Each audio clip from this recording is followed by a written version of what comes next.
رولکس مفتخر است برنامه موزیک را به شما عرضه کند.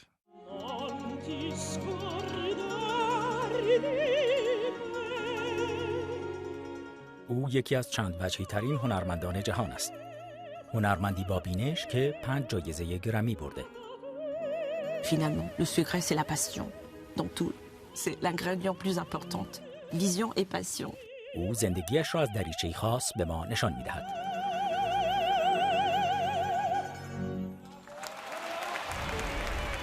زنان در اوج.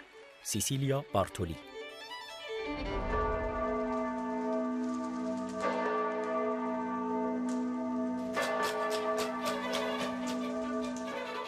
گهواره اپرا، جایی که از عصر نوزایی کانون فرهنگ بوده. و زادگاه سیسیلیا بارتولی، یکی از بزرگترین هنرمندان عصر ما.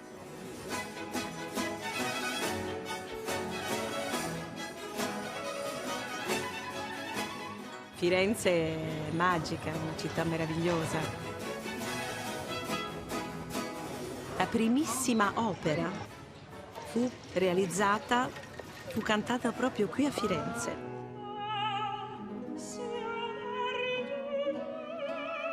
این خواننده اسطوره‌ای متزو سوپرانو قطعه باروک آلچینا، شاهکار آهنگساز محبوبش گئورگ فردریک هندل را اجرا می‌کند.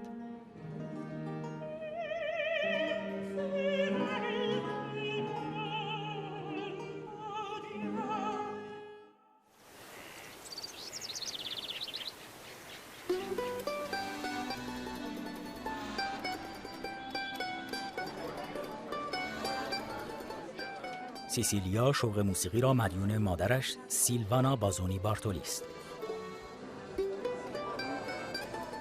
والدین سیسیلیا هر دو خواننده اپرا بودند و نام خود او هم یادآور قدیس حافظ موسیقی در سنت کلیساست. L'inizio è stato,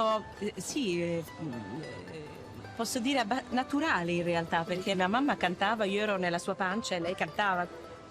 Anzi, forse era quasi più naturale sentir cantare che parlare, cioè in casa.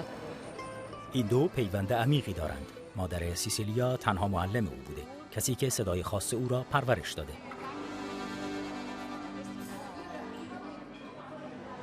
Io avevo capito già quando era bambina che era molto musicale, avevo la facilità degli acuti e lì gliel'ho insegnati, però lei aveva la predisposizione a fare l'agilità. Quando mi metteva il pianoforte lei mi scappava, io non riuscivo neanche a tenerla, no?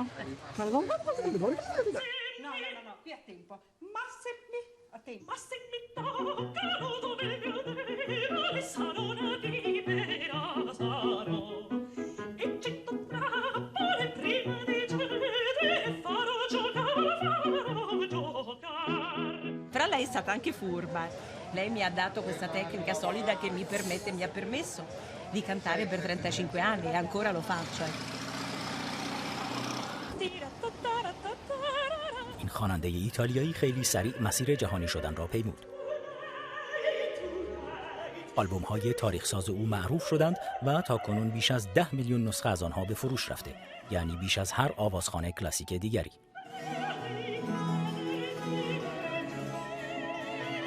او سرانجام در سال 2016 رؤیای دیرینه‌اش را محقق کرد و ارکستری به نام نوازندگان شاهزاده را راه انداخت تا صداهای اصلی موسیقی باروک را زنده کند.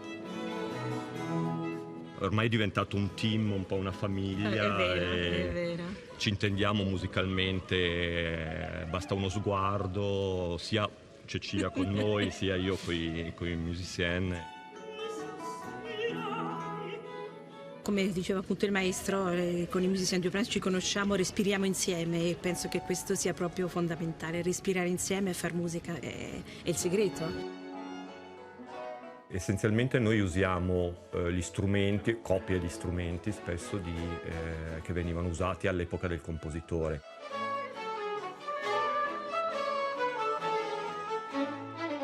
Quindi è tutto un recupero per tornare al suono che sentivano i contemporanei di quel compositore.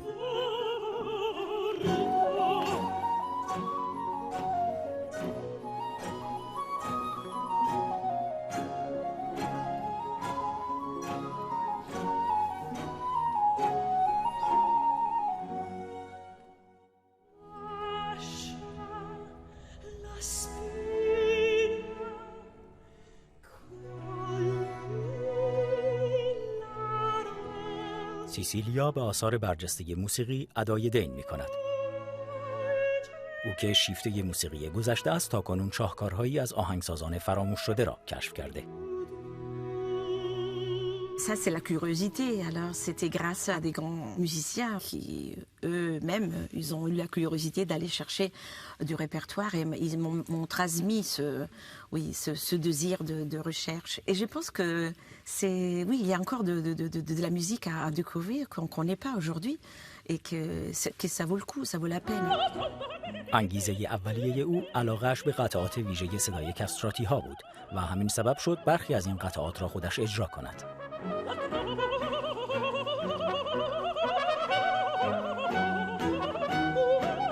Le programme dédié à Farinelli, c'est spécial. Il faut se projeter dans le XVIIIe siècle. Farinelli, c'était le grand pop star.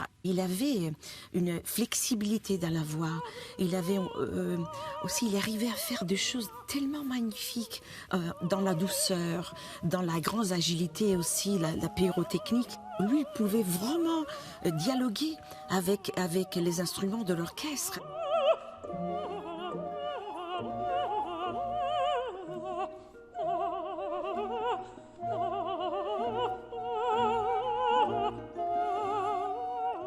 Pourquoi elle est si unique?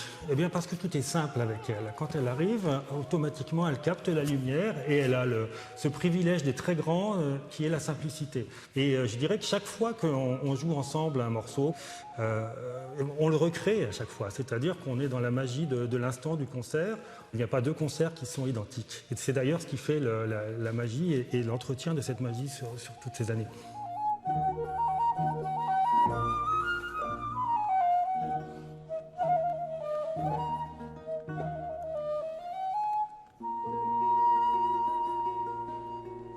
سیسیلیا اخیراً فصل تازه‌ای را در کارنامه حرفه‌ای خود گشوده.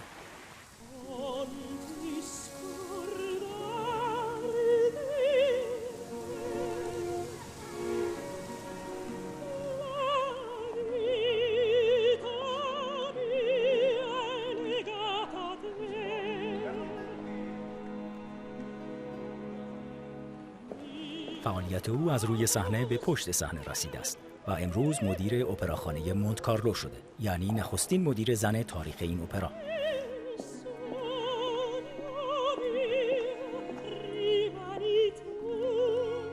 C'est la première fois que je dirige en théâtre. Je viens de diriger un festival à Salzbourg, c'est un festival très important, celui-là de Pentecôte. Mais c'est vrai, diriger en théâtre, c'est autre chose. Et finalement, le secret, c'est la passion dans tout.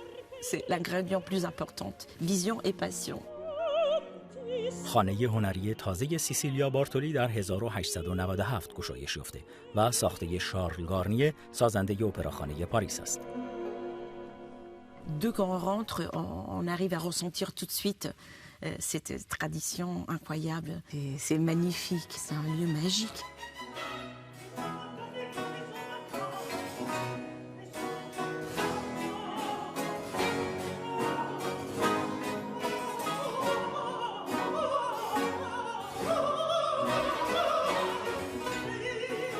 او برای نخستین فصل اجراهای این سالن از فیلیپ ژاروسکی، خواننده کانترتنور مشهور اهل فرانسه، دعوت کرده. È un gran piacere di essere qui. Anche per me. Spero che facciamo un'altra cosa. Lo dobbiamo fare, sì. Questo mettiamolo dritto, sì, perché è troppo bello fare musica insieme. La perfezione. Oui. Non, mais je regarde là. Je crois que je chantais avec Cecilia avant même de la rencontrer, je dirais. Mais je pense que je suis pas le seul chanteur. C'est-à-dire qu'effectivement, il y a eu un choc esthétique, émotionnel en découvrant ces albums. Et c'est vrai que je m'imaginais pas, évidemment, partager la scène un jour avec elle.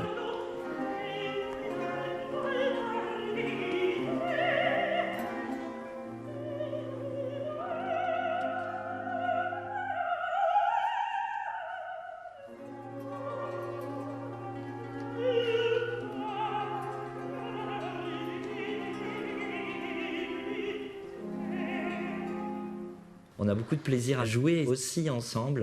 Il y a une alchimie, entre tous les chanteurs. Il y a une volonté de se surpasser pour elle aussi, d'être à la hauteur de sa confiance, tout simplement, et puis d'être inspiré par ce qu'elle propose, qui est de toute façon, je pense, unique dans l'histoire de la musique.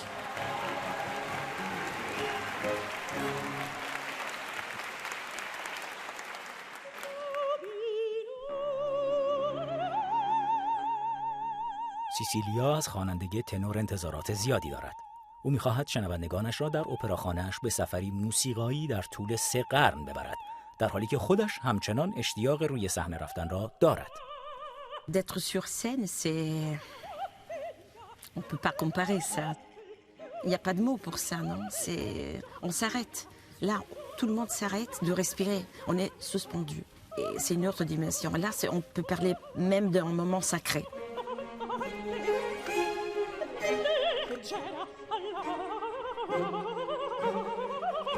Il faut se projeter vers la modernité, vers bien sûr le futur, mais avec un petit œil aussi vers le passé.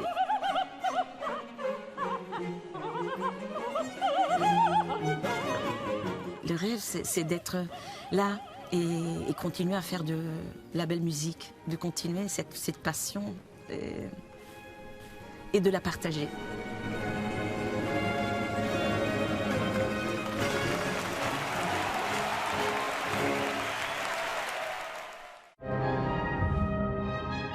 موزیک به وسیله رولکس به شما عرضه شد.